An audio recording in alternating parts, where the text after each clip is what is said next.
This is C++. Classes, basically the topic is C++ classes. और उसमें जो हम फर्स्ट कॉन्सेप्ट देख रहे हैं क्लासेस में ये है OOP का. And what is OOP? OOP means object oriented programming.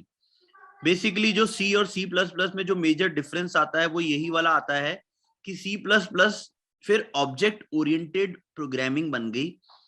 C में ऑब्जेक्ट ओरिएंटेड प्रोग्रामिंग का कॉन्सेप्ट ऐसा नहीं था, बट इसके बाद C++ हुई, जावा हुई, ये सभी इस कॉन्सेप्ट के ऊपर वर्क करने लगी.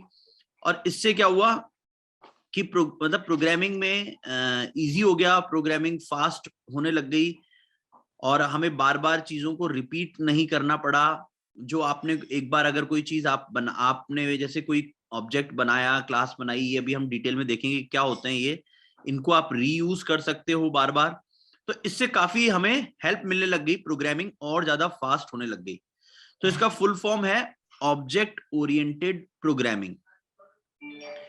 तो जो normal procedural programming is about writing procedures और functions that perform operation on the data. तो अभी हमने देखा था कि नॉर्मल हमने फंक्शंस लिखते थे, उनमें जो डेटाज हैं उनको वो प्रोसेस हो जाता था डेटा, यानी कि प्लस है तो प्लस कर रहा है फंक्शन, माइनस है और कुछ भी और है, और XYZ जो भी उसका काम है वो काम होता था. But while object-oriented programming is about creating objects that contain both data and functions. अब object-oriented programming में क्या होगा, हम objects create करेंगे जिनके अंदर ऐसे डेटाज और functions को हम एक पूरा मतलब अब और एक ग्रुप बना देंगे. पहले जैसे हमने functions को एक तरीके से ग्रुप बनाया था और उसमें हम कुछ चीज परफॉर्म कराते थे. अब हम फंक्शन, डेटा वगैरह सबको एक ग्रुप बना के उसको रीयूजेबल टाइप बना लेंगे बार बार, जिससे कि अब हमें डेटा वगैरह को भी हमें बार बार वो करने की जरूरत नहीं पड़ेगी.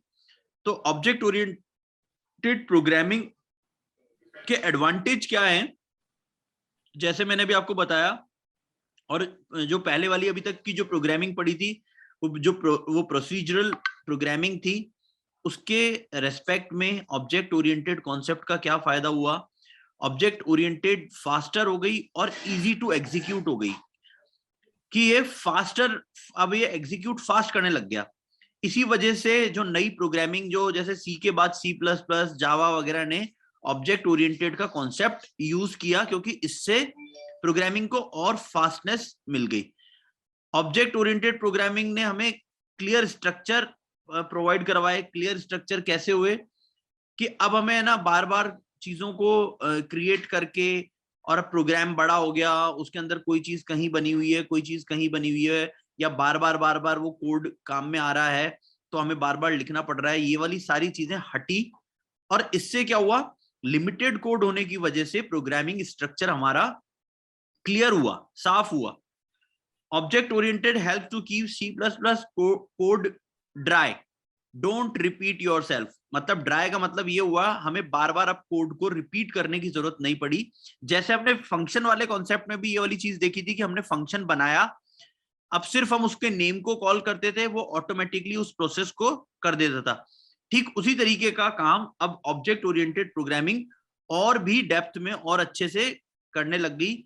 और इसी वजह से इसको कहा डोंट रिपीट योरसेल्फ, बार बार चीजों को रिपीट करने की जरूरत नहीं है, जिससे अननेसेसरी हमारा प्रोग्राम बढ़े. And make the code easier to maintain. तो नो डाउट जब कोड छोटा हो जाएगा तो वो मेंटेनेबल हो जाएगा, मॉडिफाई एंड डिबग आप आराम से कर पाओगे उसे. Object oriented programming make it possible to create full reusable applications with less code and shorter development time. अब इससे ये फायदा होने लग गया कि आपने एक तरीके से जैसे ये ऑब्जेक्ट और क्लासेस वगैरह के कॉन्सेप्ट को यूज करके आपने बड़े बड़े कोड्स को रीयूजेबल बना दिया.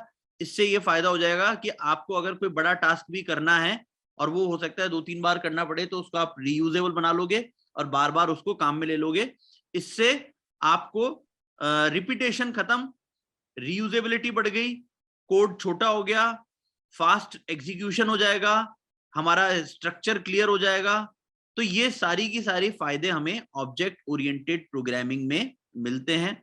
ऑब्जेक्ट ओरिएंटेड प्रोग्रामिंग में अब हम आगे जो देखेंगे वो है, जो इसके पार्ट है कि क्लासेस और ऑब्जेक्ट्स इसके मेन 2 पार्ट हैं, वो क्या होते हैं, कैसे हम उनको क्रिएट करते हैं, कैसे यूज करते हैं।